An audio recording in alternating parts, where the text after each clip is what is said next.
Inilah Injil suci menurut Lukas. Pada suatu ketika, Yesus berdiri di pantai Danau Genesaret. Orang banyak mengerumuni dia, hendak mendengarkan sabda Allah. Yesus melihat dua buah perahu di tepi pantai. Nelayan-nelayannya telah turun dan sedang membasuh jalannya. Ia naik ke dalam salah satu perahu itu, yaitu perahu Simon, dan menyuruh dia supaya menolakkan perahu itu sedikit lebih jauh dari pantai. Lalu Yesus duduk dan mengajar orang banyak dari atas perahu. Selesai berbicara, ia berkata kepada Simon, "Bertolaklah ke tempat yang dalam dan tebarkanlah jalamu untuk menangkap ikan." Simon menjawab, "Guru, telah sepanjang malam kami bekerja keras dan kami tidak menangkap apa-apa. Tetapi atas perintahmu, aku akan menebarkan jala juga."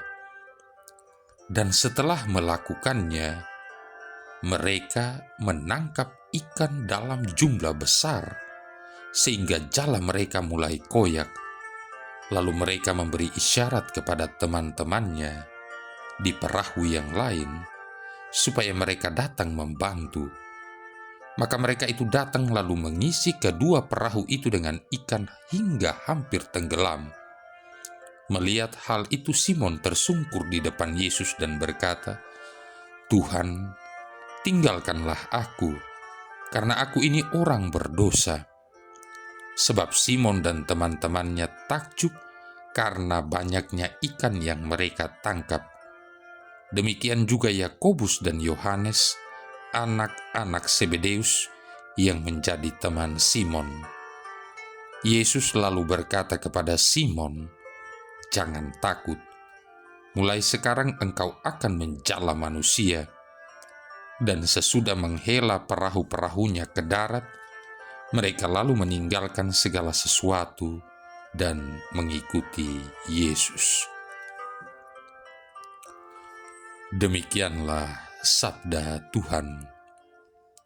Saudara-saudari yang terkasih, bacaan Injil hari ini menampilkan pesan pokok, yakni memiliki sikap rendah hati untuk taat kepada perintah Tuhan akan membuat hidup kita diubahnya menjadi baru.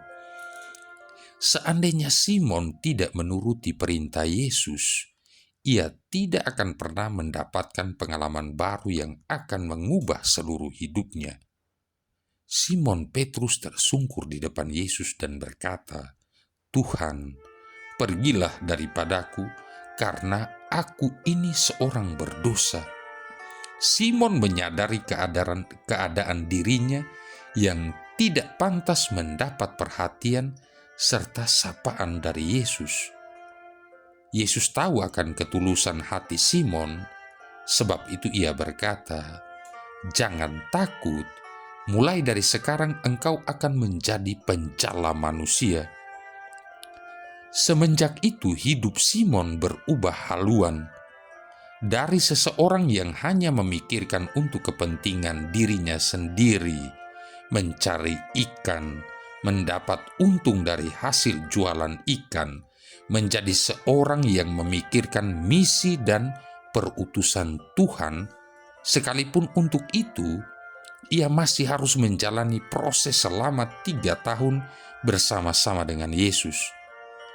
3 tahun hidup bersama Yesus, melihat apa yang dilakukan Yesus, mendengarkan segala pengajaran Yesus, sampai melihat peristiwa Yesus mati disalibkan dan bangkit pada hari yang ketiga.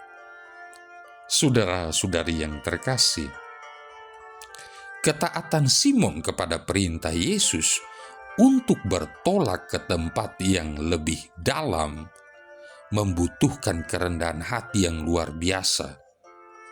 Seorang nelayan seperti Simon diperintah oleh Yesus yang kemungkinan besar adalah seorang tukang kayu, karena Yosef ayahnya adalah seorang tukang kayu. Lagi pula isi perintah itu berhubungan dengan dunia nelayan, bukan dunia tukang kayu. Sebagai nelayan, Simon merasa lebih tahu dunia nelayan daripada Yesus yang adalah seorang tukang kayu. Tetapi tukang kayu yang ada di hadapan Simon bukanlah sembarang tukang kayu.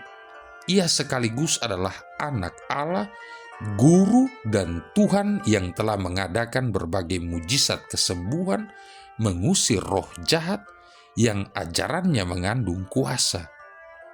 Ketika Simon taat, ia mendapat pengalaman yang mengubah seluruh perjalanan hidupnya. Dari seseorang yang hanya mementingkan kepentingan dirinya sendiri guna mencari untung hanya bagi dirinya sendiri, menjadi seseorang yang kini mau bekerja sama dengan Tuhan bagi tugas, karya, dan perutusan Tuhan. Orientasi hidupnya kini bukan lagi keuntungan diri, melainkan kerajaan Allah. Saudara-saudari yang terkasih, saya tidak hendak mengatakan bahwa orang yang orientasi hidupnya kerajaan Allah harus meninggalkan segala jenis pekerjaan yang tidak berhubungan dengan gereja. Yang mau saya katakan adalah, sekalipun kita bekerja di luar gereja, orientasi kita bukan lagi pada profit, keuntungan, makanan, minuman, rumah, uang pensiun di hari tua, melainkan pada nilai-nilai yang lebih luhur, seiring dengan nilai-nilai kerajaan Allah, yaitu keadilan, damai sejahtera, dan sukacita oleh Roh Kudus. Roma bab 14 ayat 17. Bagaimana kita memperjuangkan keadilan, damai, sejahtera, dan sukacita oleh Roh Kudus itu di tengah-tengah kehidupan keluarga, pekerjaan, pelayanan, pergaulan, dan masyarakat. Tetapi untuk itu kita harus memiliki kerendahan hati, serta ketaatan pada perintah Allah, kesediaan untuk berbagi berkat-Nya kepada orang lain, dan kesediaan diri untuk hidup bagi kerajaan Allah. Sebab segala sesuatu yang kita kumpulkan di dunia ini dalam bentuk barang atau materi, sifatnya fana, tidak abadi. Semua akan ditinggalkan ketika manusia kembali menghadap Tuhan melalui peristiwa kematian, dan semua orang, tidak terkecuali satupun, pasti mengalami kematian. Biarlah rasa bahagia kita tidak terletak pada hasil tangkapan yang berlimpah itu, melainkan karena Tuhan mau melibatkan kita di dalam karya keselamatan kepada semua ciptaannya. Marilah berdoa. Allah Bapa, sumber kebersamaan dan kerukunan, Engkau memanggil orang untuk menyuarakan sabda-Mu dan memasyurkan nama-Mu. Kami mohon, perkenankanlah kami membangun kerukunan dan kedamaian atas nama-Mu, berkat Roh Yesus Kristus Putra-Mu, sebab Dialah Putra-Mu Tuhan dan pengantara kami, yang bersama dengan Dikau dan Roh Kudus hidup dan berkuasa, satu Allah sepanjang segala masa. Tuhan memberkati kita sekalian, Bapa, Putra, dan Roh Kudus.